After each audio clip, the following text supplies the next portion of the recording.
Hey, we're back here with a very, very important training lesson, one that could be the very most important training lesson that you ever get, and it's something that we come across over the years, time and time again, that we see killing guys' gains.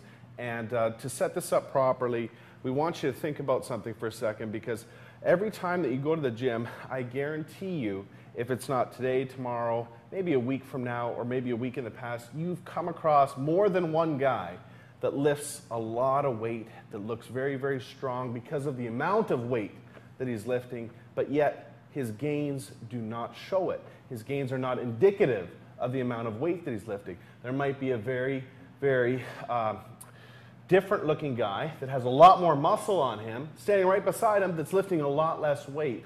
And we want to expose why that is for you today and give you the choice as to whether or not you want to be the guy that has the muscle or the guy that has the strength.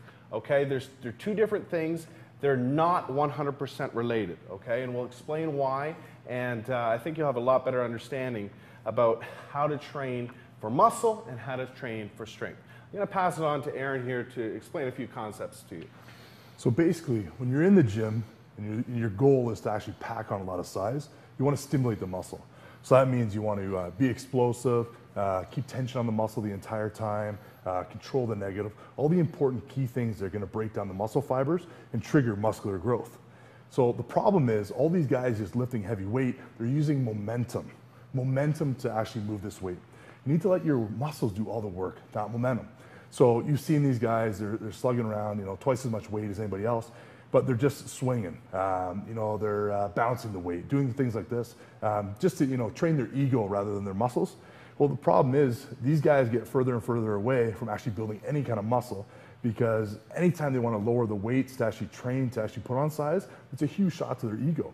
So the thing is to start off now. And if your goal is to pack on size, take a step back and watch out for any of the key indicators that are going to show that you're training with momentum rather than using your muscles.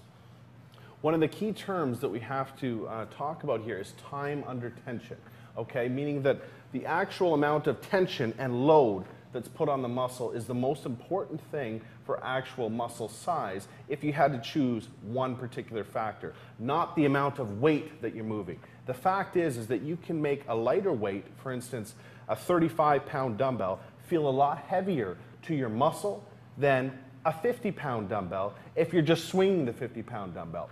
Your muscle doesn't know the number that's on the dumbbell. Your muscle only knows the stress that it's under. So there are a lot of tips that we can go over with you here that is going to help you choose the correct weight and help you understand that you're working the muscle properly to trigger growth, okay? Just as Kyle said, you want to make sure that your first indication is that you're engaging the muscle first to make sure it's firing properly, and that the main focus is all on that muscle. So in regards to what muscle you're doing, make sure that's the one that's the focus and you're engaging it first. Second indication is making sure that you can control the negative. If you can't control the weight on the way down, it's too heavy. Basically you're using momentum to control the weight instead of your muscles.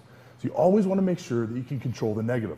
One great tip that I usually give to all my clients is making sure that during the negative, they'll do a 1 or 2 second count. That's to ensure that they're using their muscles to control the weight the entire time.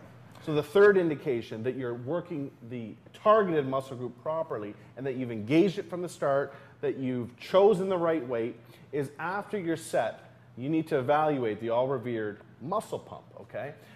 You need to understand that the muscle pump, okay, is an indication that adequate and sufficient blood flow has entered that working muscle to help trigger growth. If at the end of, for instance, a working set of bicep curls like we have here, or triceps, if you're doing arms or whatever, and you're done your set and you don't feel that muscle engorged with blood, and you don't feel skin stretching as you're moving your actual arms up and down, you know you haven't engaged. I don't care if you have 2 plates of 45 on either end.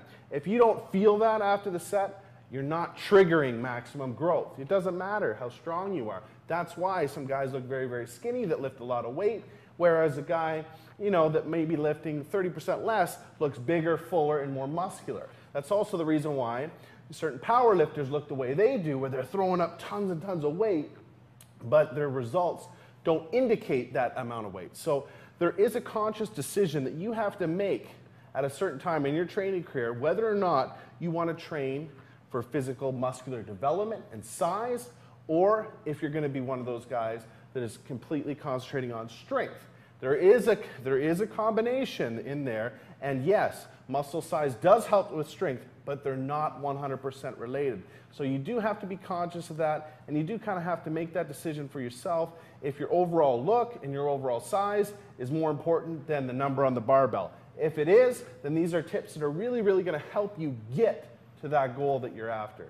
So as an example, Kyle's going to be doing barbell curls here.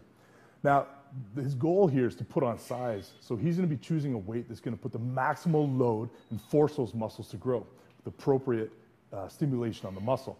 Now, Kyle could easily do 245s on each side, but that's not going to stimulate growth. He's choosing a weight that's going to put the maximal load, and you can see him here applying all the 3 tips that we just gave you.